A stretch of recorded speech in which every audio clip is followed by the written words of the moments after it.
allô. Le coq de l'école, le coq de l'école, allô, allô. Le coq de l'école, le coq de l'école, allô, allô.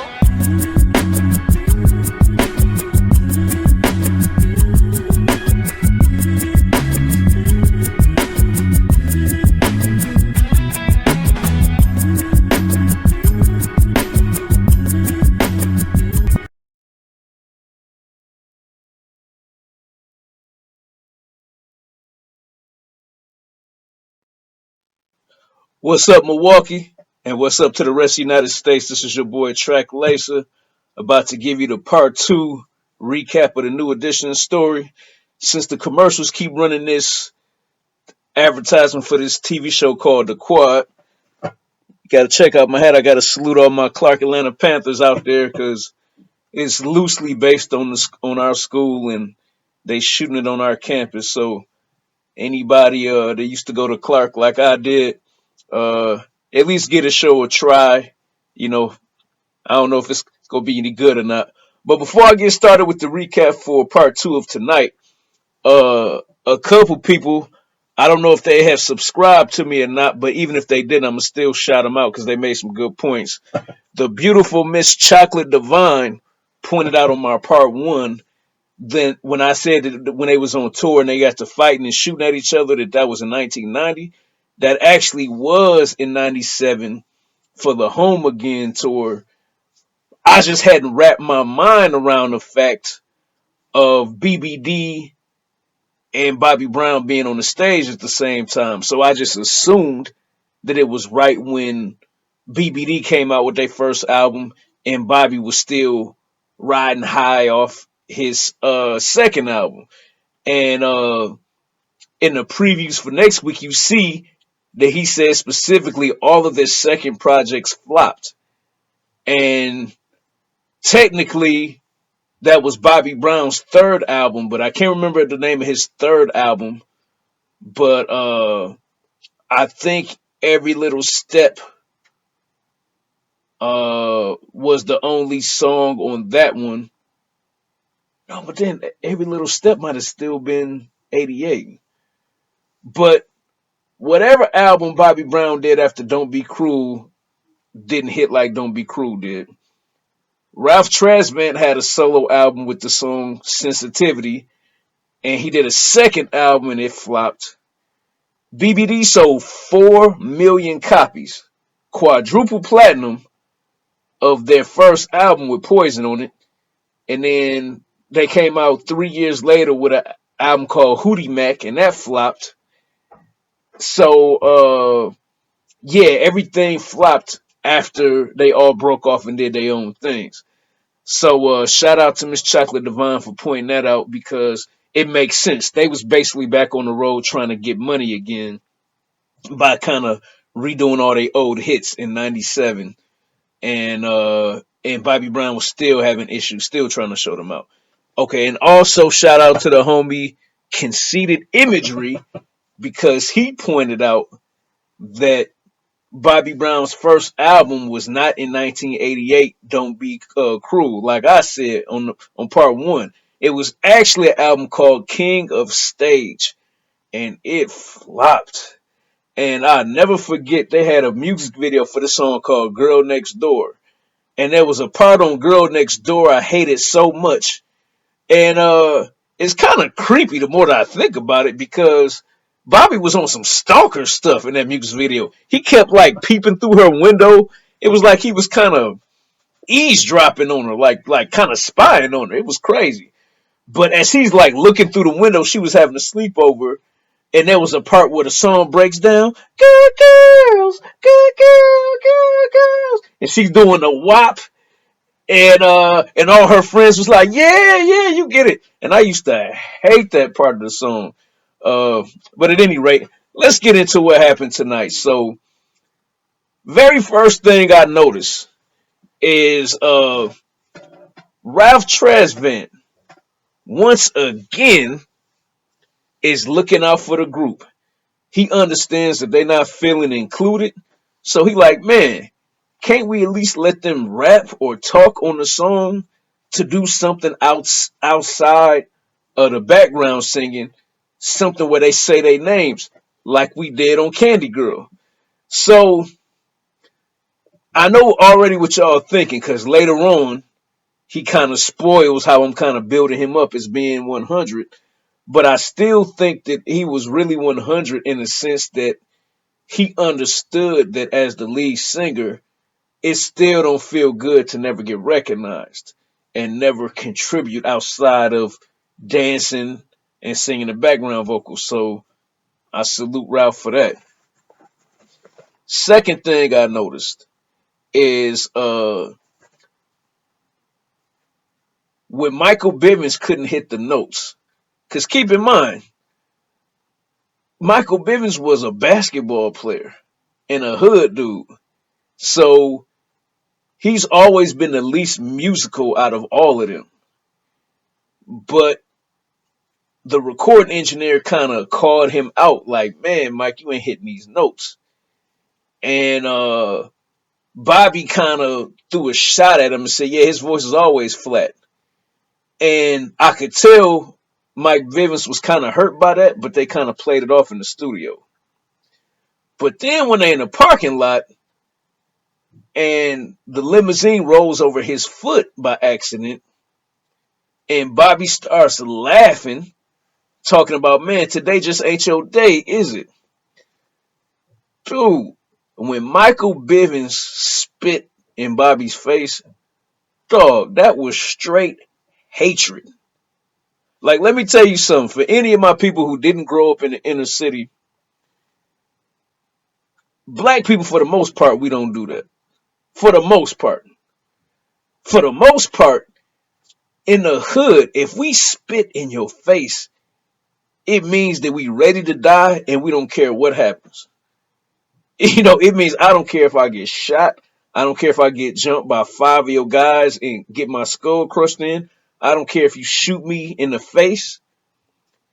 For a brother to spit in another brother's face and both of them is from the hood, that is unadulterated hatred. And I could see that Bobby would be the type of cat that could bring that out of you. So much so that when they was ready to kick Michael Bivins out of the group for doing it, Bobby was like, nah. Because Bobby knew he was out of order.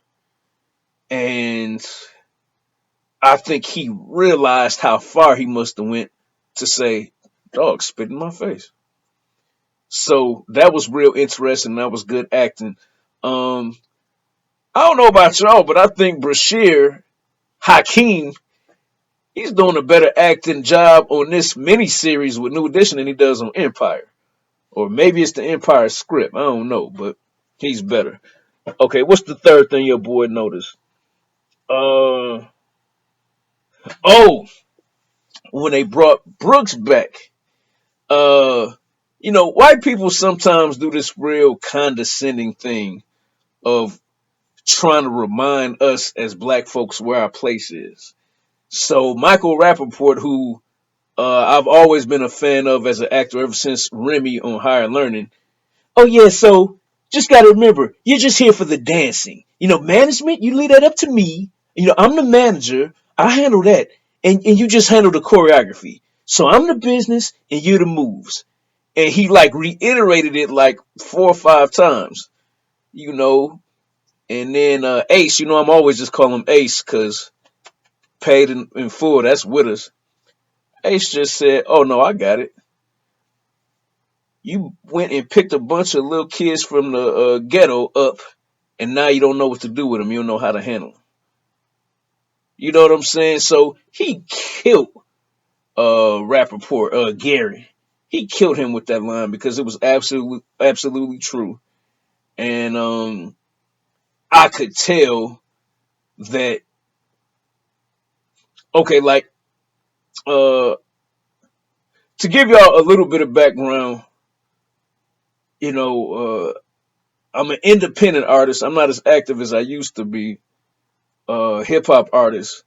But in addition, while I was doing my independent, putting out my own albums and stuff like that, I actually did some work behind the scenes in the actual music industry. So That's where a lot of the stuff that I said in the first video, that's where it comes from, is because I'm familiar with some of the stuff that goes on. So uh, I did some work with some major labels behind the scenes as a non-artist, and because of that, I understand how some things work.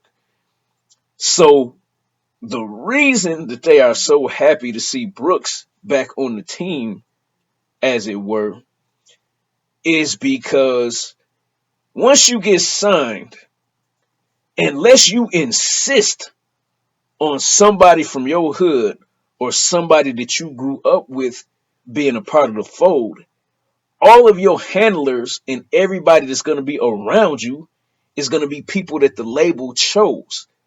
So essentially, it's going to be people that you really don't know.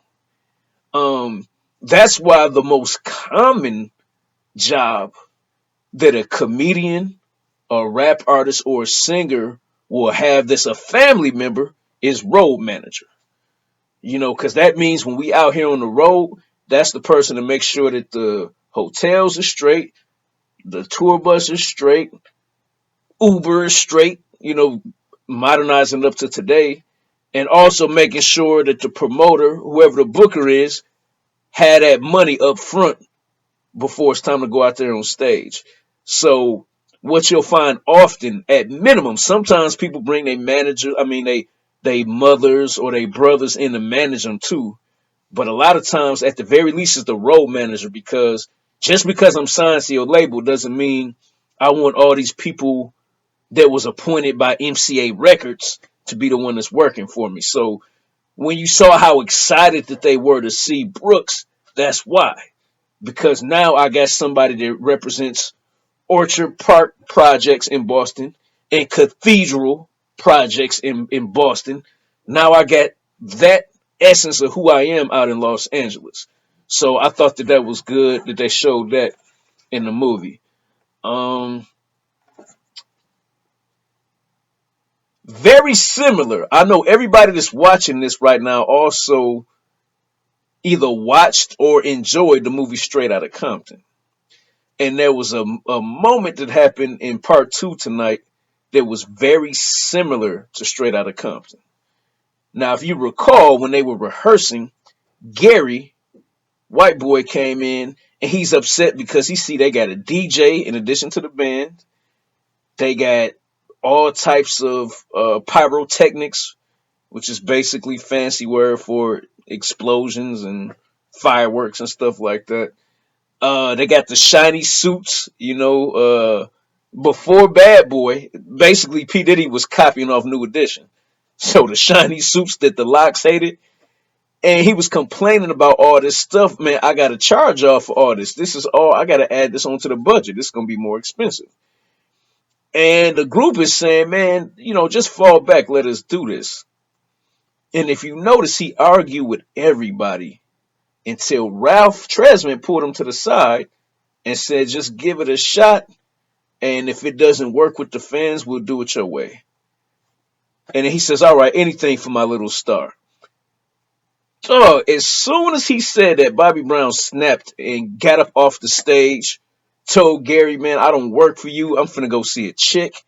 But it was just that little bit of separatism, that little bit of special treatment, calling Ralph my little star. You done chewed everybody else out. But then as soon as Ralph said, no, this is cool, then you call him my little star. And that was the same dynamic that was going on with Eazy-E and Jerry Heller. Like when Ice Cube came by and just picked up the champagne glass and just took a sip and said, must be nice. You know what I'm saying? Because they eating fat burger. You know what I'm saying? And him and the Jewish lawyer is eating lobster. So that was an interesting point in tonight too. Let's see. When Johnny Gill steps in, I thought they handled that well, man. I think that not only is it a threat to have somebody new potentially added to the group, but the reality is he could sing better than all of them. He had a strong voice than Ralph. He had a stronger voice than Ricky.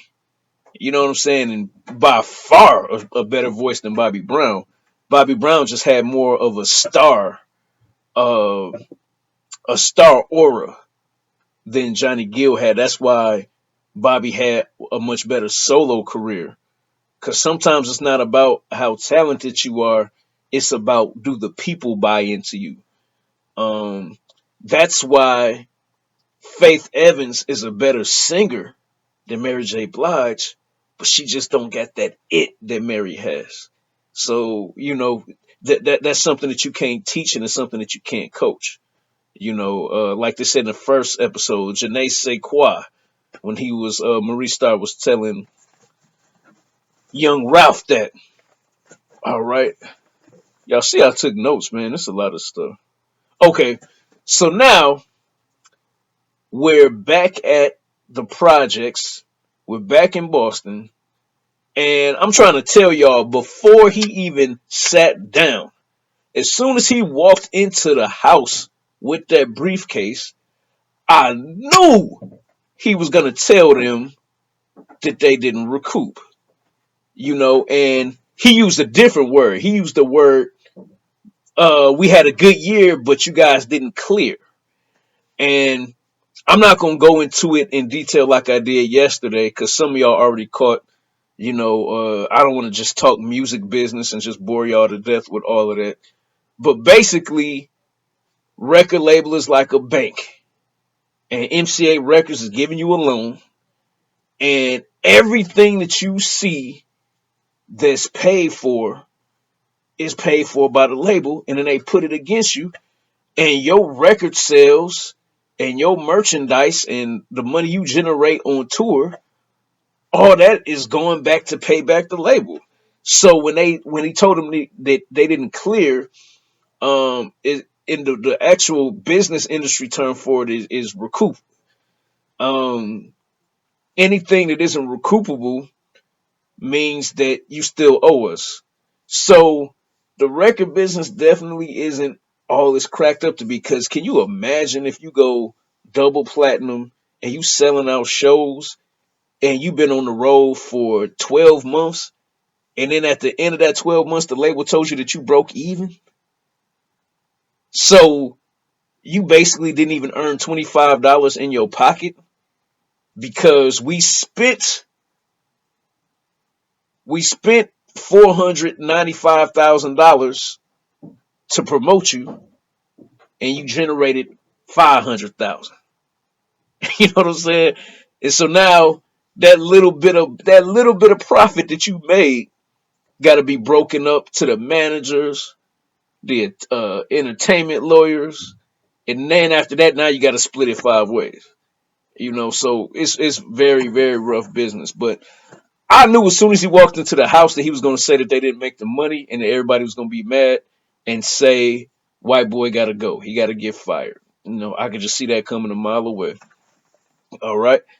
Um, Bobby Brown was OC.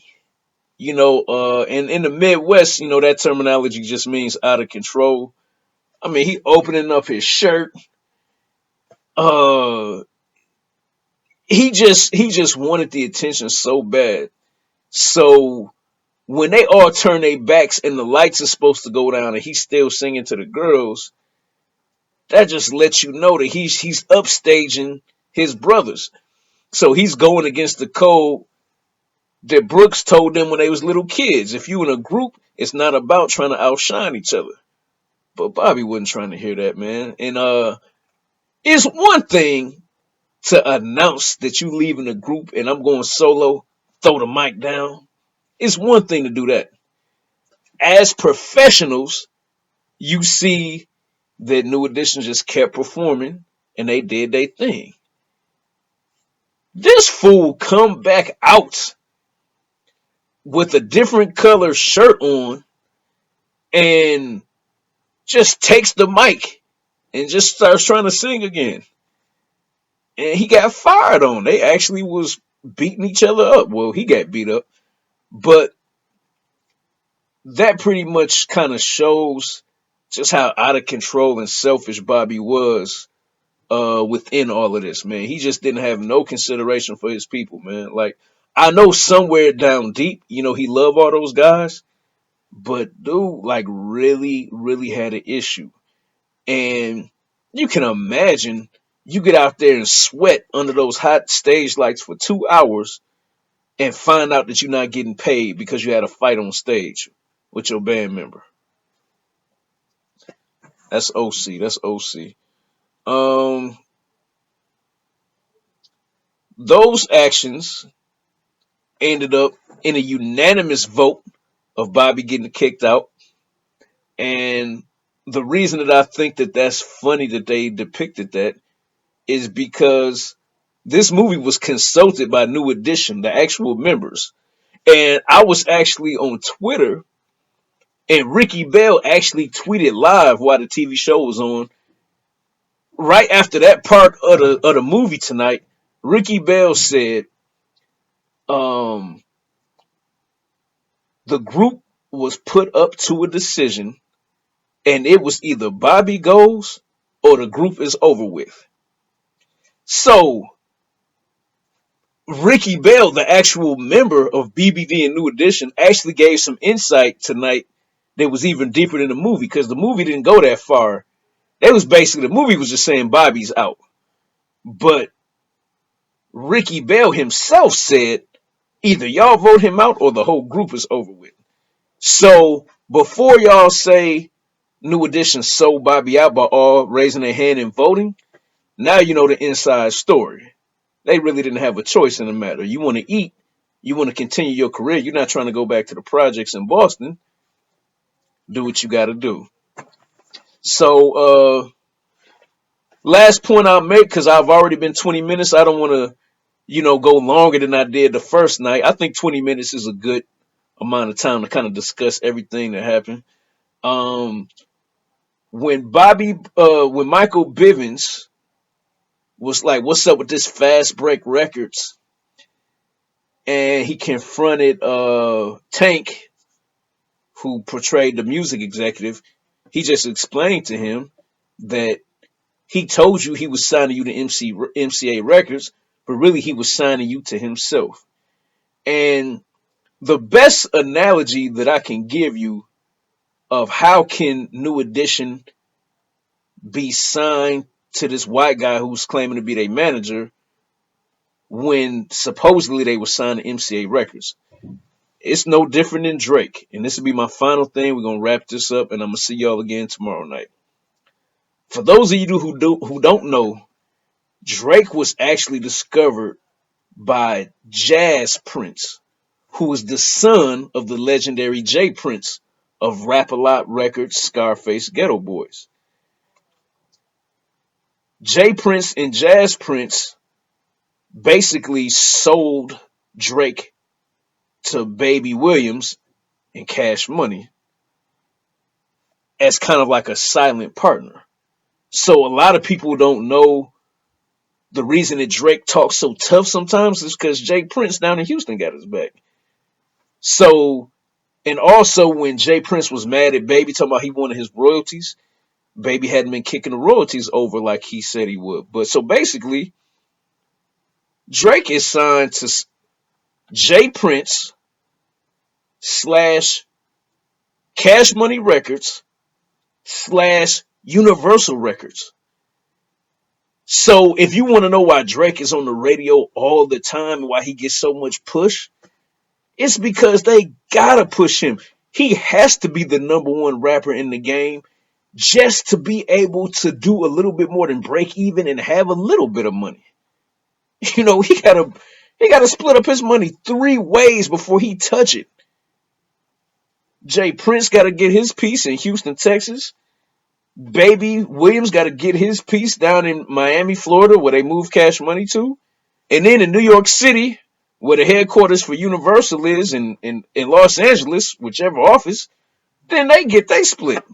And then Drake gotta try to work with, whatever he has left. So that's wild. But man, I enjoyed watching this with y'all tonight.